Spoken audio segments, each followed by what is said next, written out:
Les invito, hermanos, a volver en nuestro texto a Proverbios capítulo 17, en el versículo 17. Proverbios capítulo 17, versículo 17, dice las divinas escrituras. En todo tiempo ama el amigo, y el hermano para la adversidad es nacido. Hasta allí. Ya hemos considerado, hermanos, quiénes son nuestros amigos, así como también ya hemos considerado por qué son ellos, en este caso los cristianos, quienes deben ser nuestros amigos. Así que consideremos ahora la segunda parte del versículo, que es: y el hermano para la adversidad es nacido. Y como dijimos en nuestro esquema general, pasemos entonces a nuestro tercer punto, que es los hermanos. Lo primero que debemos comprender aquí, hermanos, de nuestro versículo, es que nuestro versículo no está comparando, ni mucho menos contraponiendo al amigo y al hermano, como para distinguirlos, para contrastarlos o compararlos, sino todo lo contrario. Por lo general, cuando leíamos este pasaje, hermanos, en los lugares de donde el Señor nos sacó, pensábamos que el texto podía estarnos contraponiendo al amigo y al hermano, como diciendo: miren, el amigo hace esto y el hermano esto otro, ¿cuál será mejor? No, al contrario. El estilo literario aquí utilizado, hermanos, es el rasgo de la poesía hebraica llamado paralelismo sintético o paralelismo constructivo. El paralelismo sintético o constructivo es aquel en donde se afirma una verdad por medio de una frase y con otra frase añadida a ella se desarrolla o se complementa la verdad previamente dicha. Hay un paralelismo que repite la misma expresión y dice la misma idea, pero con otras palabras, y ese es un rasgo de la poesía hebraica, como el salmo que dice: los cielos cuentan la gloria de Dios y el firmamento anuncia la obra de sus manos. Se fijan, es la misma idea repetida, dicha de dos formas diferentes. En el caso del Salmo está diciendo la misma idea, pero en el paralelismo sintético o constructivo no se repite la misma idea, sino que se construye sobre la otra, se desarrolla, crece la idea primaria en una idea adicional. Mírenlo en el pasaje. En todo tiempo ama el amigo y el hermano para la adversidad es nacido. Aquí está construyendo, está aumentando. Porque no debemos pensar que aquí el amigo y el hermano sean dos individuos diferentes compitiendo por la misma amistad. No, hermanos, el texto no nos está transmitiendo como a un amigo y un hermano y compitiendo los dos a ver cuál es el mejor, o compitiendo por la amistad de alguien. Pues el texto no tiene el propósito de establecer qué sea lo mejor o quién sea el mejor, si un amigo o un hermano, sino que más bien el texto busca decirnos la misma idea central en sus diferentes aspectos. Y observen la construcción literaria. El amigo no vive en mi casa. El amigo no duerme conmigo. El amigo no me ve como soy. El amigo no me conoce en lo más personal e íntimo. Pero aún así, dice el texto, ama. Pero el hermano, sí. ¿Me siguieron? El hermano sí vive conmigo en la casa. El hermano sí duerme conmigo en la casa. El hermano sí me ve como soy. El hermano sí me conoce en lo más personal. El hermano sí me conoce en lo más íntimo. Válgame la expresión, el hermano sí me conoce en mis fachas. Así como estamos en la casa. Observen entonces cómo la idea creció, se construyó, se desarrolló, se profundizó, se hizo más profunda, más grande, más poderosa, porque el amigo, aunque está amando y aunque está haciendo todo el bien que ya vimos que hace y debe hacer, aún así no me expresa la idea de tal compenetración que ahora la idea del hermano me transmite. ¿Se fijan entonces por qué se construyó y se desarrolló la idea para llevarla a una profundidad mayor? Por eso decíamos que el amigo y el hermano aquí no están luchando, no están compitiendo el uno contra el otro, no, se están complementando. La idea ahora del hermano construye encima para decirnos, sí, el hermano en la fe, el creyente es nuestro amigo, pero oigan, esperen, no solo nuestro amigo, es más que nuestro amigo, es nuestro hermano. ¿Me están siguiendo?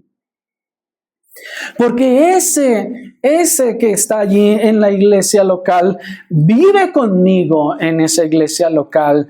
Es como que vive en mi casa al estar en la misma iglesia local. Duerme conmigo, come conmigo, me ve como soy, me conoce en lo más personal, me conoce en lo íntimo, sabe cómo soy yo. Y aunque la expresión del nacimiento nos hace hallar una aplicación familiar en este texto, es decir, refiriéndose a un hermano en la carne, también es clara la figura del nacimiento de aquellos que no nacen por voluntad de carne ni por voluntad de varón, sino de Dios. Es decir, ¿a qué clase de hermanos se está refiriendo aquí el texto? Bueno, hermanos, no se puede negar que hay un esbozo del hermano en la carne. Sin embargo, hermanos, en ninguna manera el texto deja fuera la idea del hermano que no es nacido por voluntad de carne, el hermano que no es nacido por voluntad de varón, sino que es nacido de Dios. Mírenlo. Y el hermano para la adversidad es nacido. ¿Nacido en qué? ¿En la carne? También dice la Escritura que hay hijos nacidos no por voluntad de carne ni por voluntad de varón, sino de Dios. Aquellos que son nacidos de Dios son los que forman parte de nuestro pueblo. Aquellos que son nacidos de Dios son los que forman parte de nuestro círculo de amigos. Aquellos que son nacidos de Dios son los que forman parte de nuestra familia, hermanos. Porque aquel que es nacido en mi casa, aquel que es nacido por mis padres o viene de mis padres, comparte entonces esa consanguinidad y esa hermandad. Pero miren, hermanos, cómo en el Señor, en la fe, todo esto se replica. Somos nacidos del mismo Padre, somos nacidos de la misma Madre, la iglesia en este caso, somos nacidos en la misma casa, compartimos la misma sangre y entonces somos la misma familia. Porque todos somos adoptados en la misma familia de Dios. Miren Gálatas capítulo 4, versículo 4. Dicen las divinas escrituras en Gálatas 4:4. Pero cuando vino el cumplimiento del tiempo, Dios envió a su Hijo, hecho de mujer, hecho bajo la ley, a fin de que redimiera a los que estaban bajo la ley. Miren, para que recibiéramos la adopción de hijos. Porque sois hijos. Dios, y observen, ¿cómo sé que soy hijo? Porque Dios ha enviado el Espíritu de su Hijo, miren, a vuestros corazones, que exclama, Abba, Padre.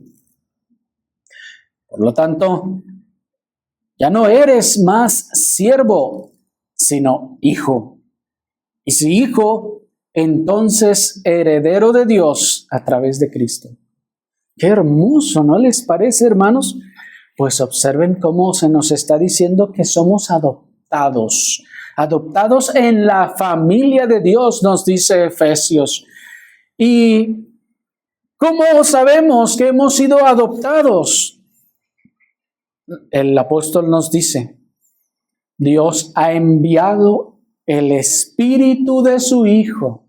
Miren, observen entonces que el Espíritu del Hijo, es decir, el Espíritu Santo, el que es Hijo de Dios, es como que nos fuera repartido a todos. Como si se repartiera entre nosotros. Y dado que Él es Hijo, entonces nos hace hijos a todos en quienes se repartió ese Espíritu. Y observen cómo se expresa en el verso 7 en los términos en los que el mismo Señor Jesucristo les dijo, ya no les llamaré siervos, ahora les llamaré amigos. ¿Se acuerdan que dijo nuestro Señor Jesucristo en Juan 15:15? Y ahora miren cómo dice, por tanto ya no eres más siervo, sino hijo. ¿Se fijan? Y si hijo, entonces heredero de Dios. De manera entonces, hermanos, que esta es la razón por la que nos llamamos hermanos los unos a los otros. Porque unos y otros tenemos parte en el mismo espíritu. Unos y otros tenemos parte en la misma familia. Y unos y otros tenemos herencia en el mismo Padre.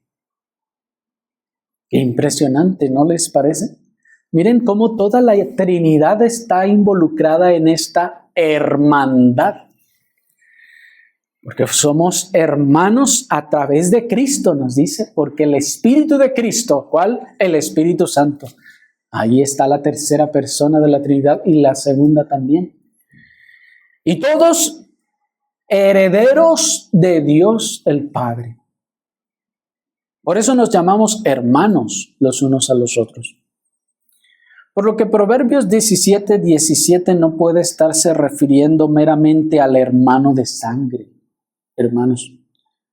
Porque si se refiriera Proverbios 17:17 meramente al hermano de sangre, pregunta, ¿y qué con los que no tuvieron un hermano de sangre?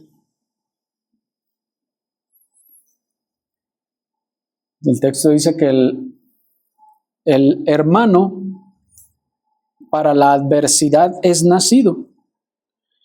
Pero ¿qué entonces si yo no tuve un hermano de sangre o de carne? Entonces, en tal caso, el versículo no tendría efecto en mí. ¿Se fijan? El versículo no estaría hablándome a mí. Y si la escritura inspirada no está hablándome a mí en algo, entonces ahí hay algo raro. ¿Me explico? Eso no puede ser posible. La escritura inspirada nos habla a todos en todos los versículos. Por lo tanto, entonces, hermanos, ese hermano que está hablando allí claramente se refiere a un hermano de otra clase. a un hermano de otro tipo de familia. Aquella familia que no se conformó por la voluntad de carne y la voluntad de la sangre del hombre, sino aquella familia que se conformó por la sangre del Hijo de Dios. Qué hermoso, ¿no les parece? Porque esa sangre del Hijo de Dios es la que fue esparcida sobre nosotros. Esa sangre fue la que fue esparcida sobre todos aquellos para que vinieran a ser ahora parte de la familia de Dios. Porque ¿se acuerdan de la figura, hermanos? En donde el sumo sacerdote rociaba al pueblo con la sangre del sacrificio. Por eso todos, en ese sentido, miren qué hermosa metáfora y qué lineal. Todos tenemos la misma sangre espiritual. La misma sangre fue rociada sobre nosotros, sobre todos, espiritualmente. Así que claramente el texto está elevándose por encima de la carne y de la sangre para elevarse a aquella familia de hermanos que comparten con nosotros ya no los lazos corruptibles de la carne y de la sangre, sino los lazos incorruptibles e imperecederos del Espíritu Santo. Porque los lazos de la carne, los lazos que usted tiene con la carne, perecen. Los lazos de la carne se pudren y se desvanecen en la tumba. Pero los lazos del Espíritu no pueden ser afectados por la tumba. Los lazos del Espíritu no pueden ser afectados por la muerte. Porque no son de este mundo y no perecen ni perecerán con este mundo. No son de esta tierra, sino que son espirituales y son incorruptibles. Muchos se aferran entonces todavía a los lazos de la carne, como apreciándolos a tal grado es que somos hermanos, somos de la carne, compartimos la misma sangre, el mismo ADN, etc. Pero, ¿saben? Eso que comparte usted ahora y eso de lo que se siente tan orgulloso y eso que siente que le ata tanto, se va a destruir en la tumba. Va a perecer en la tumba. Y se acabará. No trascenderá a la tumba. Se borrará con la pudrición de la carne.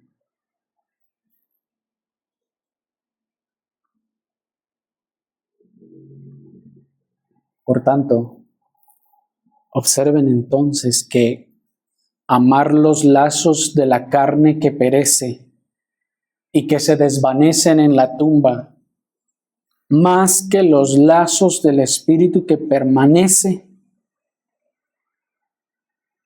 es una total inversión de lo que es realmente valioso y es también, hermanos, un equivalente de amar al mundo.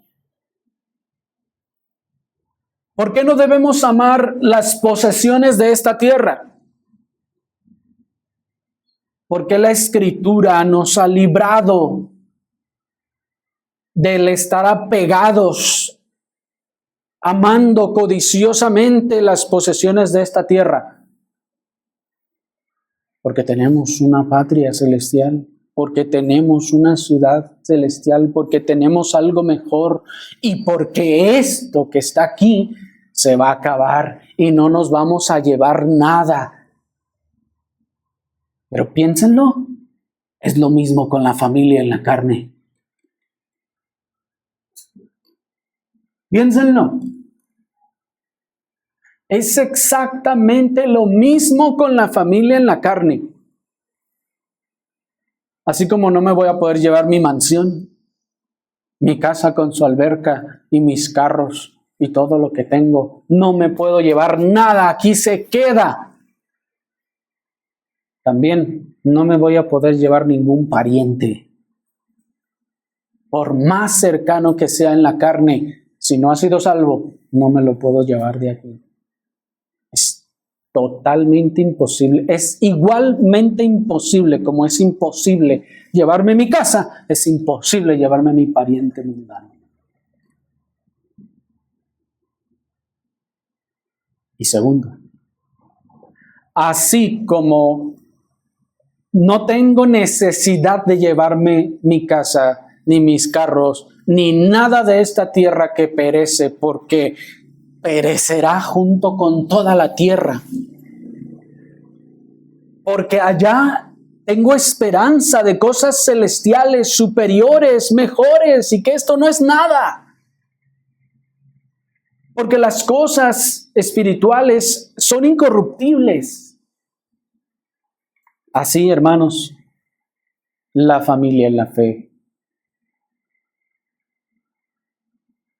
Tengo un lazo espiritual que es incorruptible, por el cual no me pesa dejar el lazo que perecerá y agarrarme en fe y anhelar y esperar el lazo incorruptible que terminará en la gloria. ¿Estás viendo?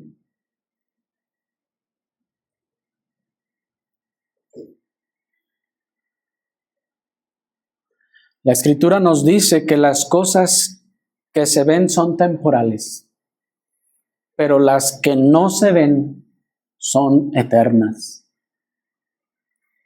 ¿La sangre se ve? Sí. ¿La carne se ve? Sí. Es temporal y se va a acabar. ¿Los lazos del Espíritu se ven? No. ¿La sangre de Cristo rociada sobre usted se ve? No.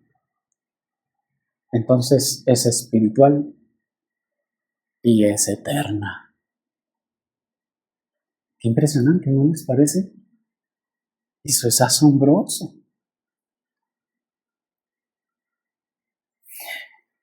Así que apreciar más los lazos de la carne que se desvanecerá con esta tierra es vivir como si no existiera ningún otro mundo más que este. El mundano, por eso se aferra al mundo, a las cosas de la tierra, a las posesiones materiales, a la carne y a los placeres y a todo, porque este es el único mundo que tiene. Porque no esperan nada más. ¿No es así? El hombre se aferra a este mundo porque para él no existe nada más, ni existirá nada más. Y aunque diga que cree que habrá un cielo, él no espera nada del cielo. Piensen, no espera nada, al contrario, piensa que será mejor aquí que allá. De manera que apreciar más los lazos de la carne que los lazos del Espíritu es como vivir para esta tierra como si la eternidad no existiera.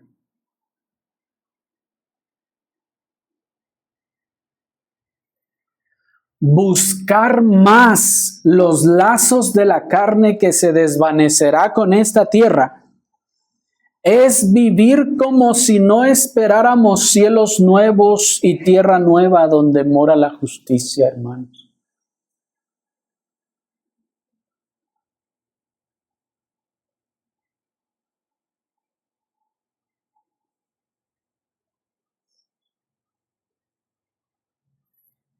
Ya los puritanos nos ofrecen algunas metáforas de estas cosas y nos dicen qué hombre se aferraría a su pedazo de basura que tiene allí cuando se le está ofreciendo una mansión inmensa y gloriosa?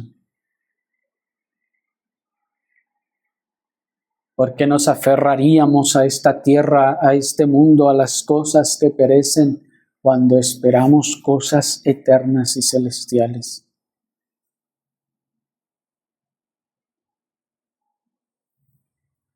Así que buscar más la convivencia, buscar más la amistad, la compenetración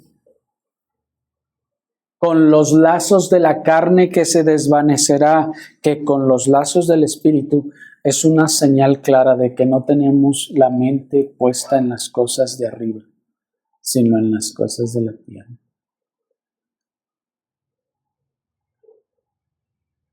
Piensen, es una señal de que nuestra mente no está en las cosas de arriba. Sigue estando aquí, en esta tierra.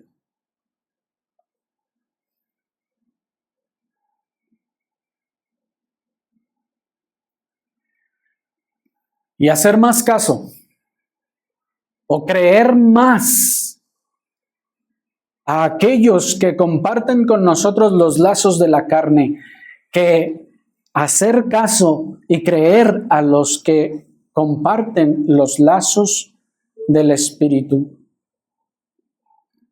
es una señal de que o no tiene la mente en las cosas de arriba, o no sé, tal vez no tenga los lazos del Espíritu que le hagan estimar y valorar más a los hermanos en la fe, su verdadera familia eterna, que a su familia temporal y terrenal.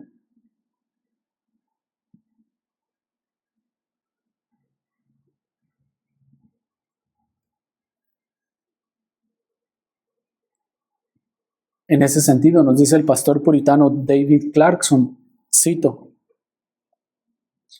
si consideráis que el cielo es vuestro hogar, vuestro país, no menospreciéis tanto el cielo como para preferir las costumbres, las modas, las prácticas, el lenguaje del mundo antes que lo de vuestro propio país. Avergonzarse de mantener una conversación celestial ante el mundo es avergonzarse de vuestro propio país, del cielo. Que vuestras vidas testifiquen que sois ciudadanos del cielo, que sois extranjeros. Termina la cita.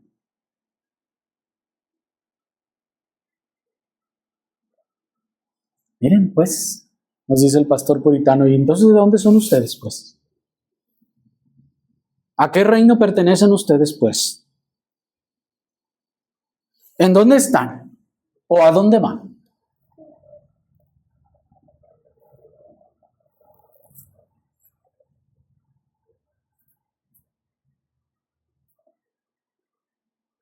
Hasta ahora, hermanos, el Señor no ha querido acabar con aquella nación que apostató del Señor y negó al Señor y le crucificó a aquellos judíos.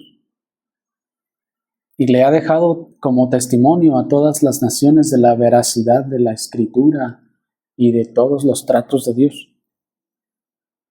Pero aún, hermanos, aún en las culturas mundanas podemos ver la lealtad y la fidelidad a nuestro país, a lo que somos nosotros. Por eso dice el pastor puritano, si consideráis que el cielo es vuestro hogar, vuestro país, no menospreciéis tanto el cielo como para preferir las costumbres, las modas, las prácticas, el lenguaje y las cosas de este mundo, dice, antes que las de vuestro propio país. Ustedes han visto, por ejemplo, ese pueblo nómada conocido como los gitanos. Miren cómo ese pueblo es un pueblo nómada, hermanos, que algunos o no hay seguridad plena de dónde vienen. Incluso ni ellos mismos saben ya de dónde vienen, de dónde salieron los primeros o fueron echados, no se sabe con certeza. Pero observen cómo ellos, sobre todo en Europa, van de nación en nación. Y son conocidos en Europa sobre todo por andar en sus carretas y se mueven de un lugar a otro, se establecen, muchas veces son los que ponen los circos y andan en los circos y así.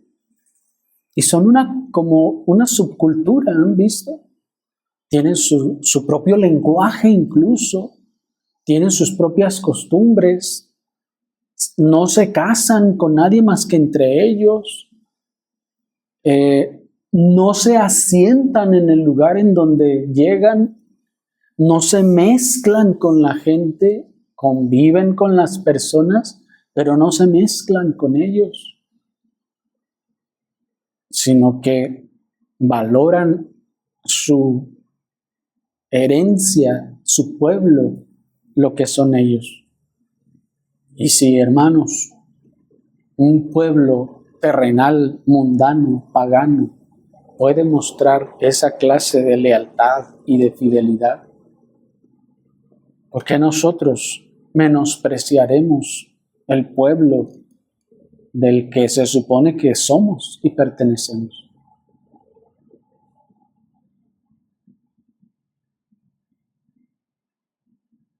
Así que, hermano, he allí a sus hermanos.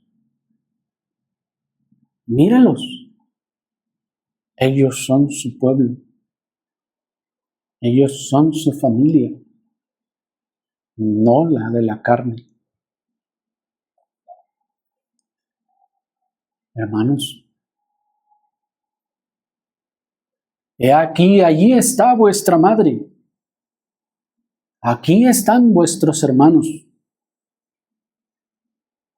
Aquí están vuestra madre y vuestros hermanos, la iglesia y los creyentes. Pero pasemos a nuestro cuarto encabezado para considerar entonces su función, la función que nos dice el texto que ejecutan estos hermanos.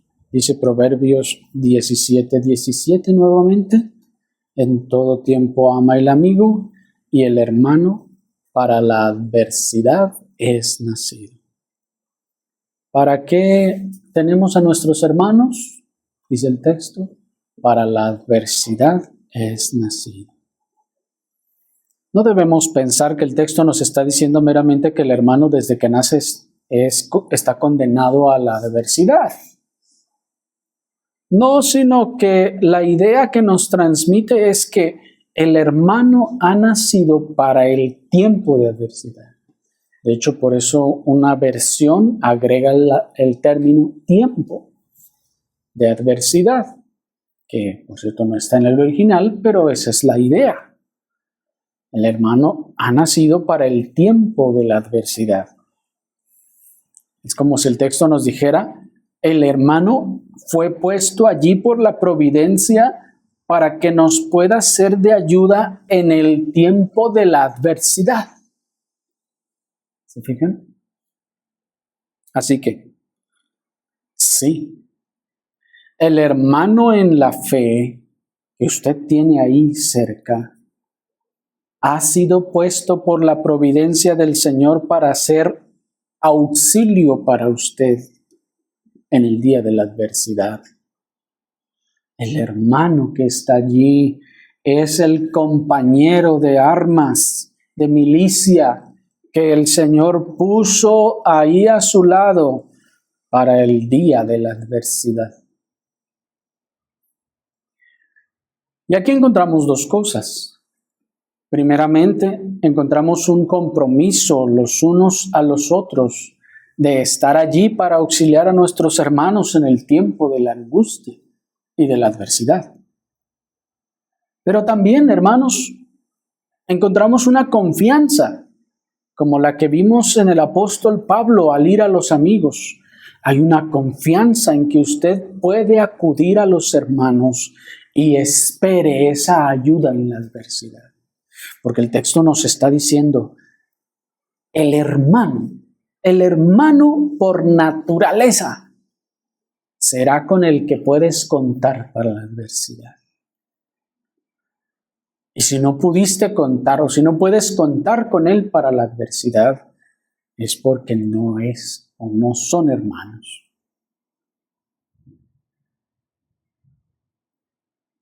El hermano ha sido puesto allí para ser un medio de auxilio en medio de la adversidad. Y la adversidad, hermanos, la adversidad es el común denominador de todo el verdadero pueblo de Dios que transita por el desierto de este mundo. Y aquí esto cobra mucha relevancia porque la adversidad es el pan de cada día del verdadero pueblo de Dios. Ciertamente, en medio de la adversidad tenemos al Señor, pero no solo al Señor, sino también tenemos al pueblo que el Señor puso para que nos acompañara en nuestro caminar en el desierto de este mundo.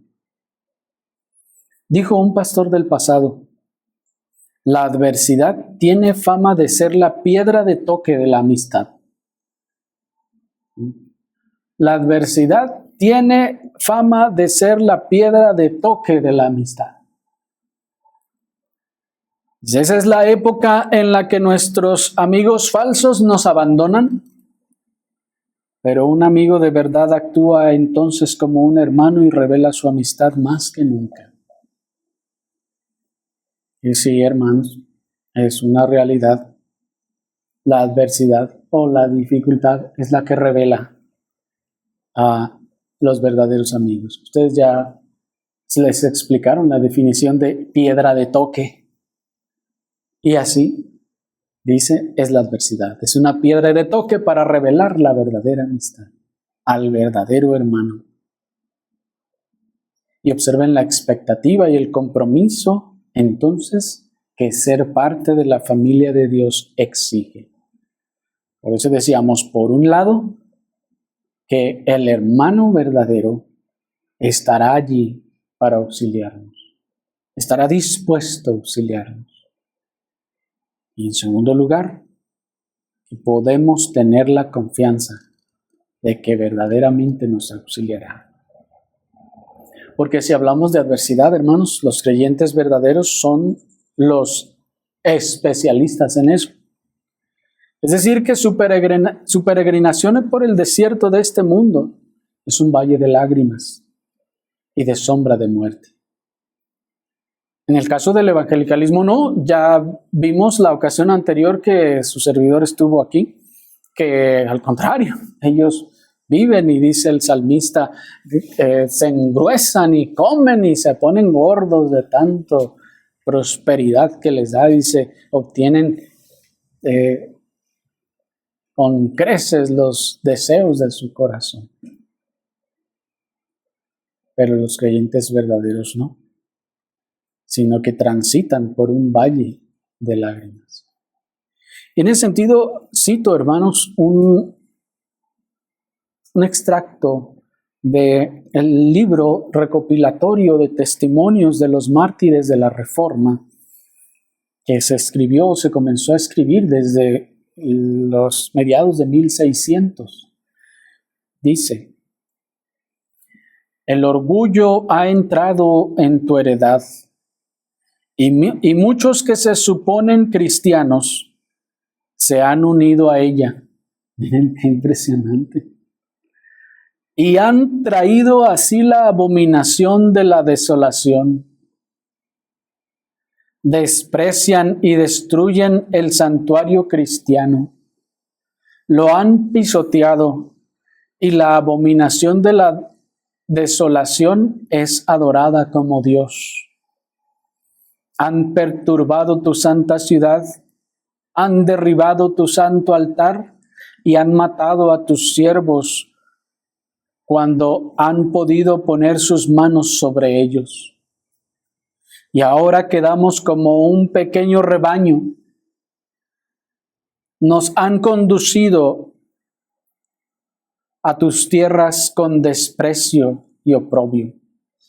Y pongo una pausa aquí, hermanos, para llamarles su atención. Miren cómo este autor nos está diciendo ya desde aquel tiempo cómo comenzaron a llenarse muchas congregaciones de personas que dice suponen ser cristianos.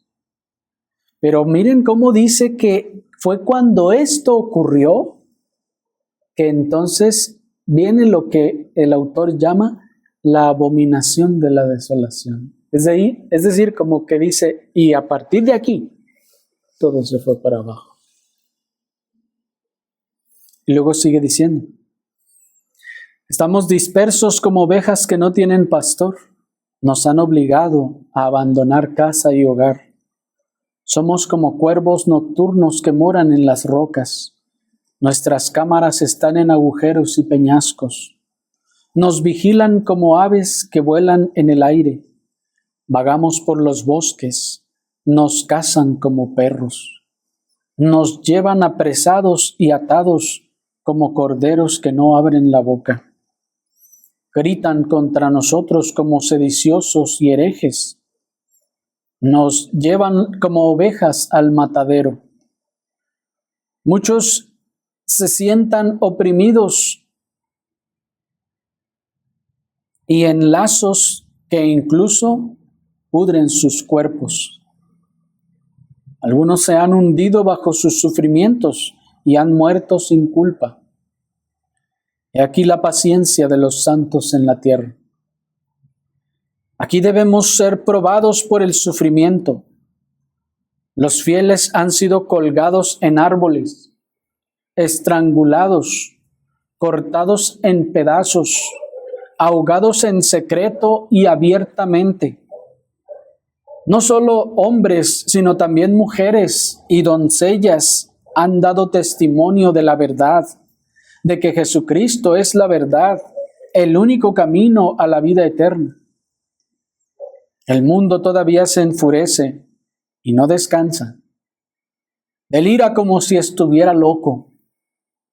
Inventan mentiras contra nosotros. No cesan sus incendios y asesinatos. Hacen que el mundo sea demasiado estrecho para nosotros. Termina la cita. Y miren, hermanos, como decíamos, la entrada de todas estas aflicciones coincide con la entrada de los que suponen que son cristianos y no lo son, dice el autor. Y luego que todo ello se manifiesta, entonces nos dice, los cristianos verdaderos, dice, somos un pequeño rebaño, aludiendo a las palabras del Señor, cuando dijo, no temáis, manada pequeña. Dice, nos volvimos bien poquitos. A veces tenemos la idea, hermanos, de que en la época de la Reforma hubo tal explosión que todo el país se convirtió. Pero lo que nos está diciendo este autor es que muchos de ellos fueron aparentes y que desde que entraron lo que empezaron a hacer fue ser causa de división de la iglesia hasta que la iglesia quedó reducida a bien poquitos. Y cuando quedó reducida a bien poquitos, a partir de ahí todos empezaron a señalarlos y a calumniarlos y a criticarlos, a inventarles mentiras, dice, contra nosotros, dice el autor, al punto que en aquella época los comenzaron a matar. Pero esa es la maldad, hermanos, de los que no son salvos.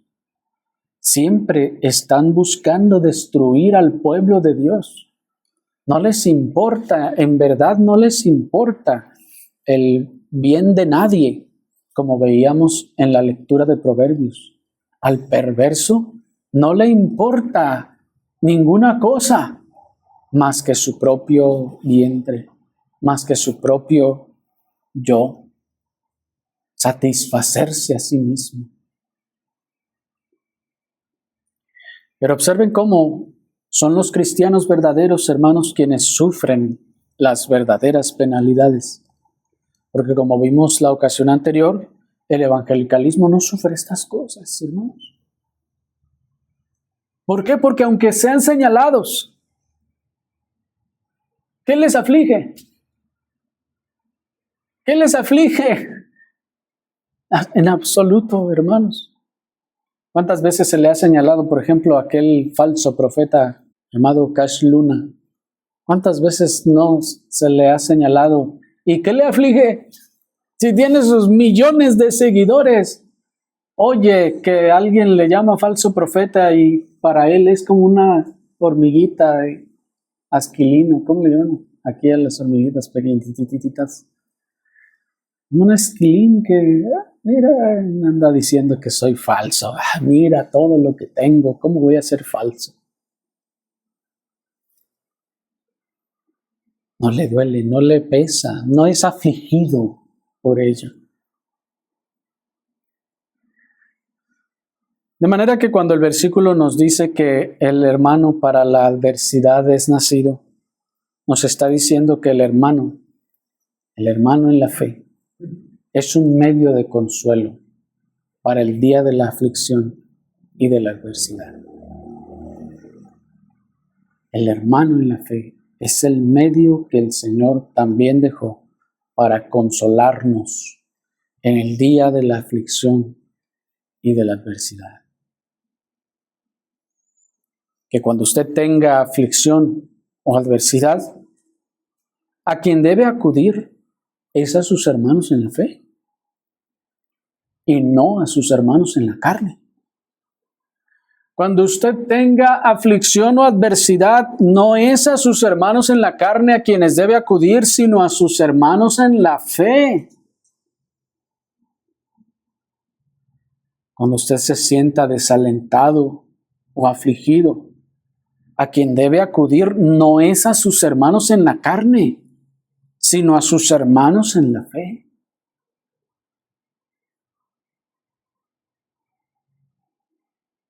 Porque muchas veces esa es la razón del agravamiento de su condición. Porque no acudió a la fuente del verdadero amor y sincera preocupación por usted, sino a una fuente de amor convenenciero, utilitario, carnal y enfocado en su felicidad terrenal y pecaminosa. Y estaba usted abatido o desalentado y va y busca al hermano en la carne, y el hermano en la carne, ¿qué le va a decir? ¿Qué cree que le va a decir? Y su estado viene a ser peor. Porque sus parientes en la carne solo buscarán que usted pare de sufrir por los medios, los razonamientos y razones carnales. Ellos no van a buscar su bien. Sus hermanos en la carne no van a buscar su bien. En el mejor de los casos, ellos van a buscar que usted pare de sufrir, aunque incluso era necesario que usted sufriera, o aunque los medios para que pare de sufrir sean antibíblicos, sean incorrectos, sean carnales o hasta pecaminosos.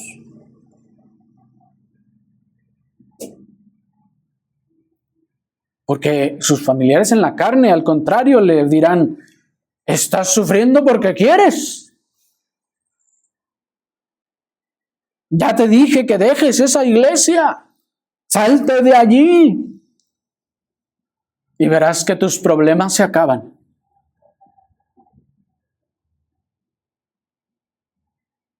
Pero el hermano en la fe El verdadero hermano que le ama de verdad, como acto de amor, le dirá: tú estás sufriendo porque pecaste.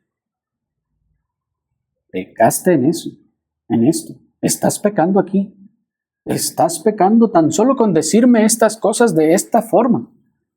Estás pecando. ¿Y por qué le dice eso? ¿Porque le aborrece? No, porque está buscando su bien, porque su restauración solo vendrá cuando el pecado sea eliminado y venga el arrepentimiento. Pero el mundano no sabe eso, ni entiende, ni le importa. El mundano lo que quiere es verle a usted feliz, sin importar si para que sea feliz tenga que cometer más pecado.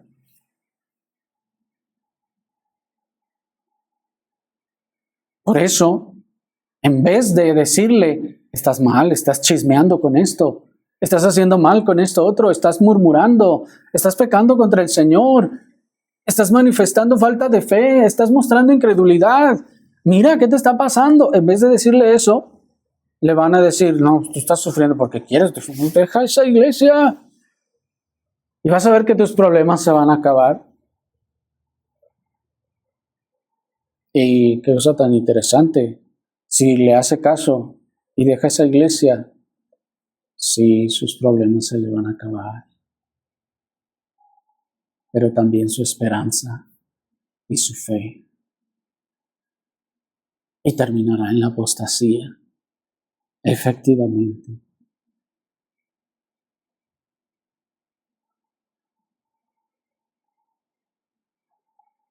Pero solo los verdaderos creyentes tendrán una sincera preocupación por el estado de su alma. Solo los verdaderos creyentes tendrán una sincera preocupación porque encuentre verdadera, espiritual y escritural solución a su situación. Y todo creyente verdadero estará dispuesto a ayudarle en estas cosas en el tiempo de la adversidad. Dice en ese sentido el pastor puritano John Owen, cito: lo que yo juzgo que se pretende más particularmente en esta palabra es la falta de amigos. Escuchen. Y todos los medios de alivio de ellos o por ellos. Y esto, como algunos saben, es un ingrediente severo en el sufrimiento. Pero como nuestro Señor Jesucristo dijo a sus discípulos que todos lo abandonaron y lo dejaron solo, pero no estaba solo porque el Padre estaba con él. Lo mismo ocurre con los creyentes que sufren. Aunque están exteriormente desprovistos y abandonados de todo medio de consuelo y alivio, no lo son del todo. No están solos porque Cristo está con ellos. Termina la cita. Observen pues, hermanos, que los creyentes, nos dice el pastor puritano, son un medio para disminuir la severidad del sufrimiento. Los creyentes verdaderos tienen la gracia de parte de Dios de disminuir ese sufrimiento, pues dice: esto, como algunos saben, es ingrediente severo del sufrimiento. ¿Cuál? La falta de la ayuda de los hermanos. Pero el Señor nos ha fijado de esa provisión. Nos ha fijado provisión para estas necesidades a nuestros amigos y hermanos, para que atiendan esas necesidades.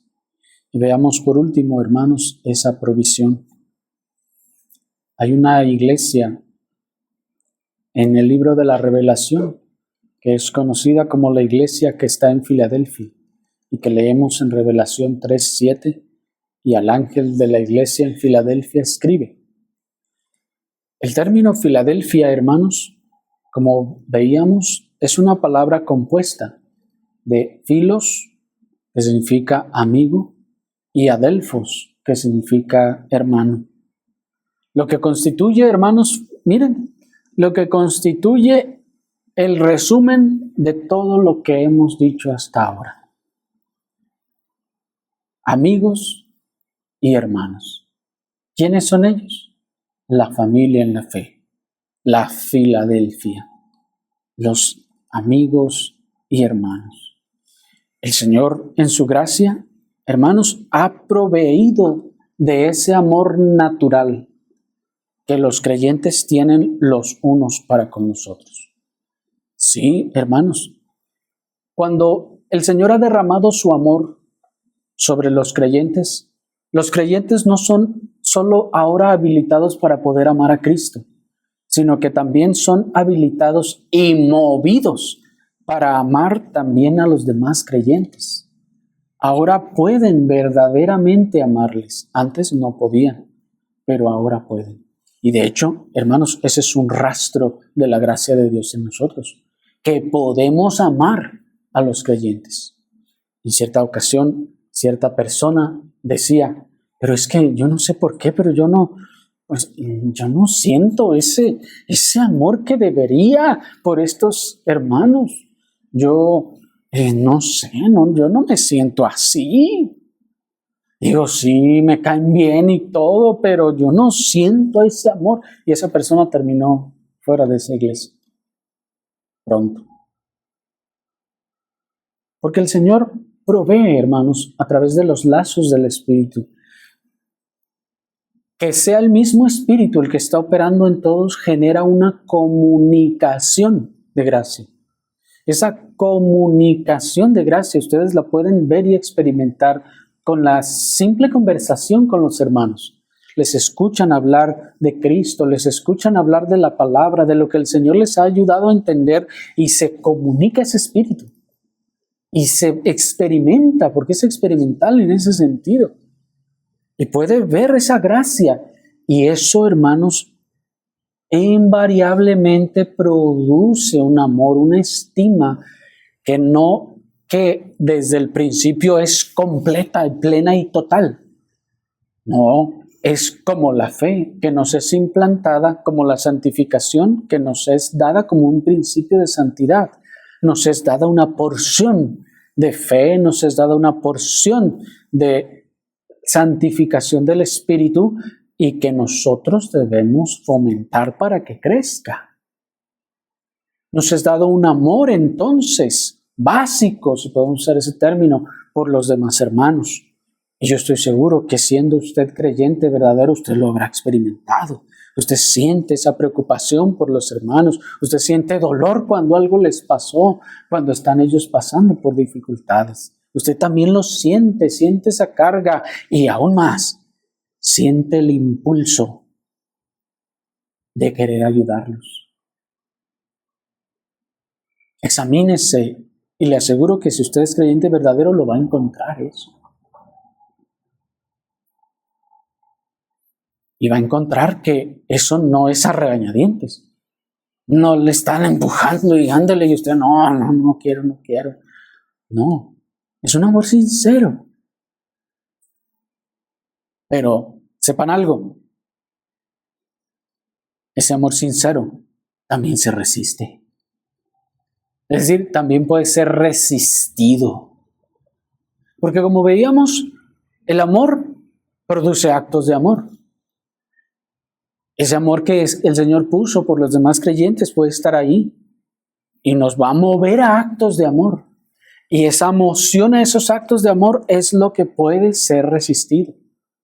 Usted está siendo inclinado a querer ir y ayudar a ese hermano, pero luego dice, no, pero es que nunca lo he hecho, nunca le he visitado, es que nunca he esto, lo otro. No, ¿y cómo me va a recibir? No, y es que cómo. Y entonces comienza a llenar su mente de motivos y razones para resistir el impulso de ese amor.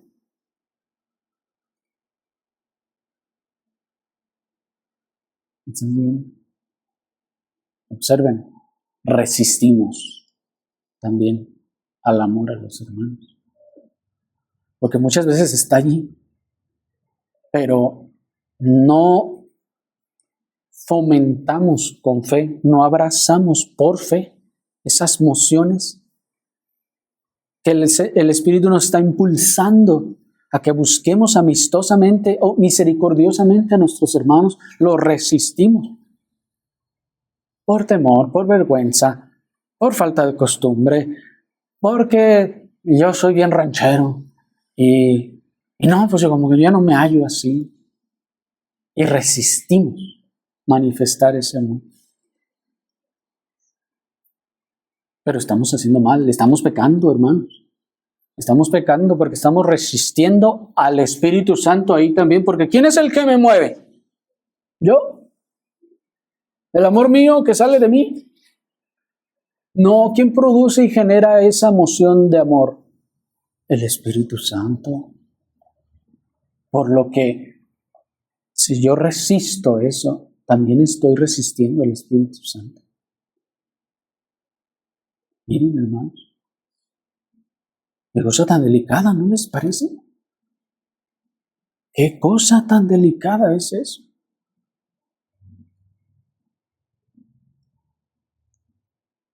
Ahora bien, por último, quiero decir, hermanos, que ese amor que se manifiesta, aunque es sincero, no es perfecto.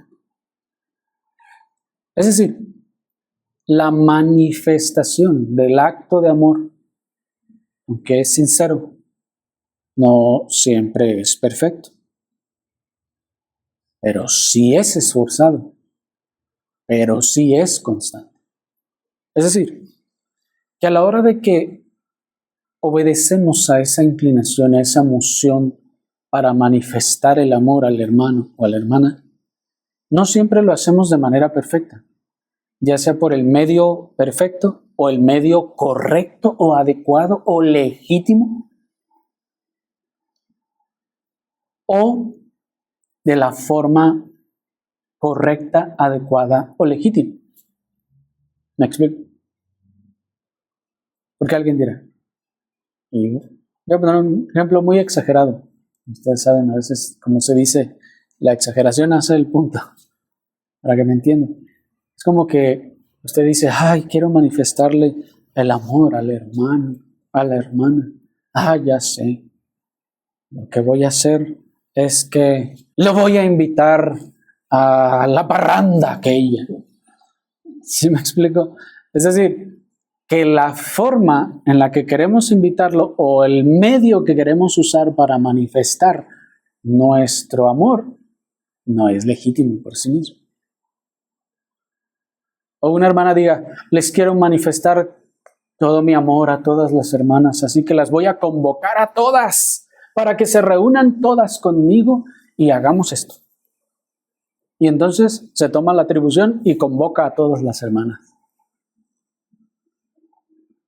Bueno, su amor puede ser sincero y puede ser legítimo, pero el medio que está usando no es legítimo.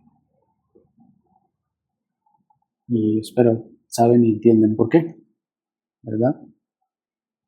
Si no, se los dejamos de tarea.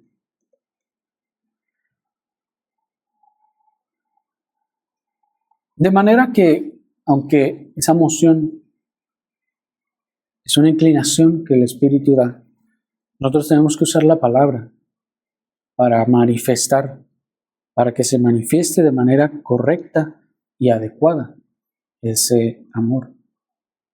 Ahora bien, ese amor, hermanos, no se manifestará con toda la plenitud que nosotros pudiéramos desear o esperar, porque uno esperaría y diría, pues estoy aquí en aflicción y en dificultad.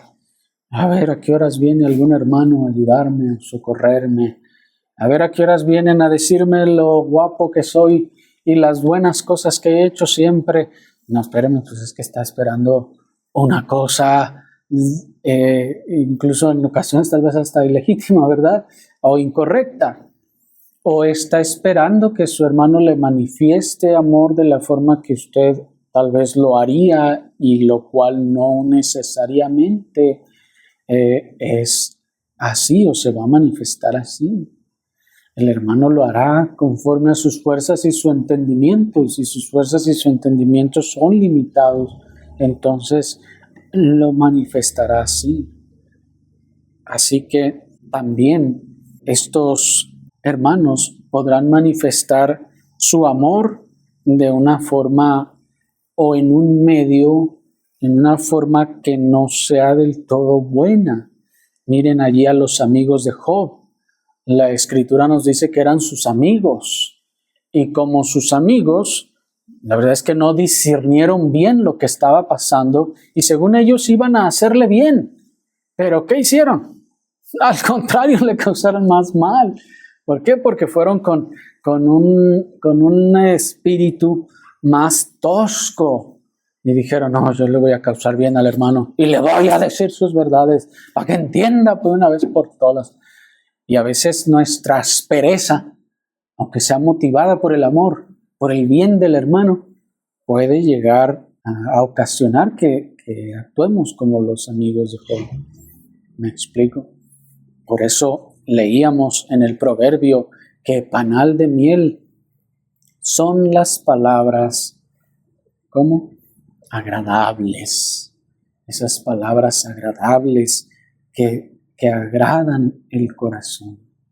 Dice que son medicina para los huesos. Es decir, que si vamos a manifestar nuestro amor y en ese amor ayudarle a ver al hermano que está sufriendo porque ha pecado o porque está en una condición donde ha contristado el Espíritu Santo, en donde ha hecho mal y entonces está recibiendo las consecuencias de su pecado, pero no lo puede ver, lo primero que tengo que hacer en amor es ayudarle a ver lo que no puede ver. Pero entonces debo buscar hacerlo con sabiduría y con la gracia que el Señor nos conceda. Así pues, hermanos, hay mucho que necesitamos practicar y probablemente conocer respecto a la manifestación del amor que debemos mostrar y manifestar para con nuestros hermanos. Pero necesitamos primero entender este deber y enseguida comenzarlos a dar los primeros pasos. Y la gracia, como saben ustedes, está en el camino del deber.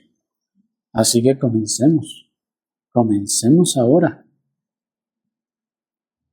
Tomemos a nuestros amigos y a nuestros hermanos y compenetremos con ellos, busquémoslos ahora, invítelo a su casa, invítelo a comer, invítelo a esto, invítelo al otro, a sus hermanos, y comience a fomentar y cultivar ese amor de amigos y hermanos, esa Filadelfia que debe estar existiendo entre ese grupo compacto, ese pueblo compacto, ese escuadrón en el que usted fue puesto, porque no olviden que estamos en territorio hostil. Este mundo es territorio hostil para nosotros y necesitamos estar bien compactados entre nosotros, porque usted es el consuelo de su hermano y su hermano es el consuelo suyo. Oremos al Señor.